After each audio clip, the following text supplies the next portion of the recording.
Salut à tous. Alors, là, cette fois, c'est la partie des carburateurs. Donc, toujours pour mon XS. Voilà. Donc, toujours pour mon XS. Donc, les carbus.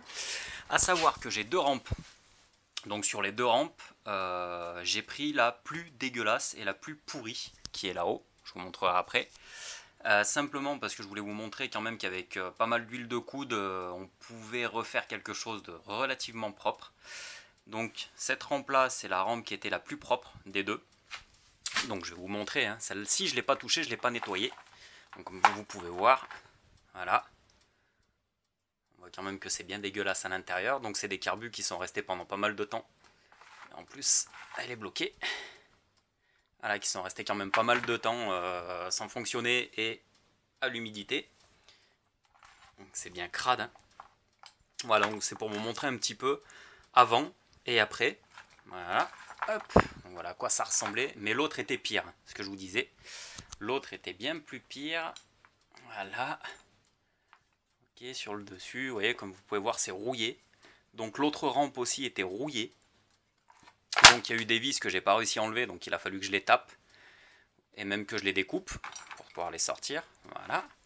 Donc, ça, c'est la rampe après nettoyage. Alors, toute cette partie-là, tout ça, tout le bas des carbus sont nettoyés. Donc, il me reste plus qu'à nettoyer tout ce qui est le haut. Donc, les boisseaux, les chapeaux de carbus. Donc, ça, je les nettoierai tout à l'heure. Mais c'était vraiment pour vous donner un aperçu. Donc, de ce que ça peut donner après. Voilà. Donc, ils étaient dégueulasses et ils étaient tout bouchés, hein. Donc, déjà, ce qu'il a fallu que je fasse, c'est carrément que je les vire. Donc, je les ai désaccouplés tous les trois. Ce qui est galère parce qu'après il y a des gros réglages à refaire, donc entre autres au niveau de la synchronisation, mais bon ça c'est pas un souci non plus.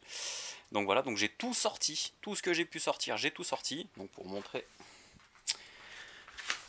Donc avant, après, voilà, comme on peut voir, donc avant, après, ils sont comme ça, voilà ce que ça donne. Voilà. Donc ça c'est le dessus, hop. Là, ici, avec quand même une belle différence, hein. Voilà. Donc là, bon, la cuve, elle est placée là-haut.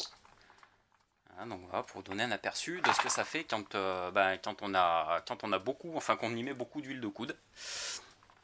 Donc voilà, hop. Donc, pour vous résumer un petit peu, donc, comme vous pouvez voir, j'ai tout démonté. Le système de starter, donc ça c'est les arrivées d'essence qui vont entre les carbus quand on y remonte. Donc voilà, là, les cuves, il me reste à les fignoler encore un petit peu. Voilà, comme on peut le voir, il me reste encore à les fignoler un petit peu. Mais dans l'ensemble, tout est bon. Les flotteurs sont testés. Aucun n'est percé. Donc, ils sont nickel. Ça, déjà, c'est une bonne chose. En plus, c'est du laiton. Voilà. Donc, flotteur en laiton. Comme vous pouvez voir, c'est fragile. Par exemple, celui-ci, je viens de le voir. Là, il est rapproché. Les deux sont rapprochés. Donc, il faudra que je les règle. Voilà. Hop. Donc, les gicleurs. Le pointeau avec son puits. La vis de richesse d'air.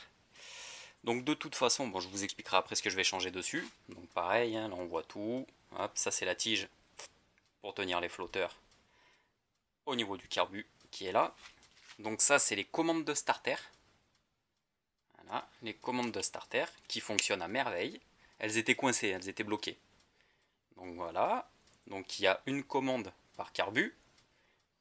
Le starter va ici en fait. Hop.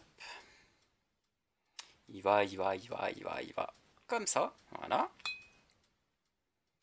Donc ça c'est fait. Qu'est-ce qu'il y a d'autre? Donc ça c'est les accouplements qui iront sur le dessus après des carbus. Voilà, parce que là il y a un passage, c'est cela. Donc là il y a un passage de câble d'accélérateur, et puis après ça c'est le câble de starter qui passe là. Voilà.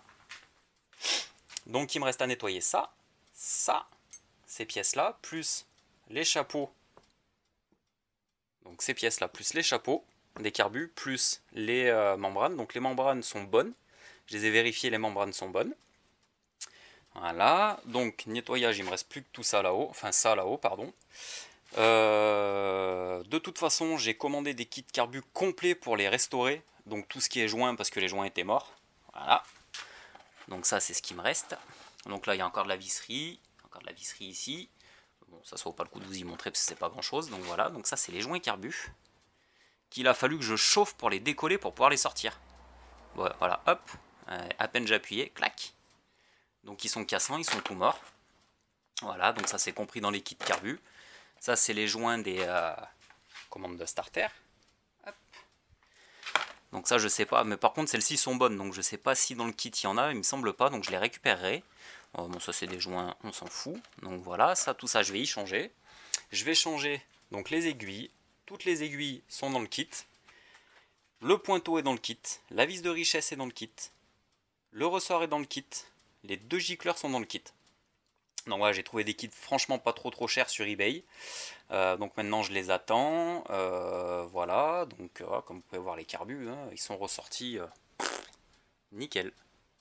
Et il y a encore un petit peu de rouille ici. Donc ça je vais y gratouiller un petit peu. Mais j'ai enlevé 95% de rouille, voire même on va dire 99%. C'était tout bouché aussi à l'intérieur des carbus. Donc le problème c'est que quand l'essence reste dedans, au bout d'un moment, en fait, l'essence, elle crée une croûte. Et cette croûte-là, ben, vous bouche tout l'intérieur des carbus. Et puis, il y a plein de petits orifices, donc c'est vrai que c'est compliqué. Donc, si vous faites un nettoyage, par contre, faites-le correctement. Et c'est extrêmement important de changer un kit carbu sur une bécane. Je l'ai fait là dernièrement, d'ailleurs, sur le TRX. Et ça n'a plus rien à voir. Hein. Mais ça, je vous expliquerai en entrée de saison pour le TRX. On reviendra dessus. Voilà, donc comme vous pouvez voir, donc les papillons étaient bloqués. Hop, donc je pouvais pas les bouger et maintenant ils bougent tranquille. Donc voilà, donc le gros nettoyage est là. Donc j'y ai passé 3 jours. Juste sur cette partie là. Après comme je vous ai dit il me reste ça et tout le haut. Mais bon ça va aller relativement vite, c'est vraiment le plus simple. Donc voilà, donc très important de démonter des carbus complets et de les refaire surtout sur des bécanes qui ont quelques années. Parce que comme vous avez pu vous voir, de toute façon les joints sont morts. Hein. Ah, ça c'en est un autre, ah, ça c'est un deuxième carbu, on va voir si celui-là il casse. Clac, voilà. Donc ouais, ça casse quand même assez facilement parce que tout est mort. Donc celui-là il est pété, celui-là il est pété. Et celui-là il est pété. Donc voilà, donc la restauration continue pour mon 7,5 XS. Voilà. Allez, à la prochaine. Ciao.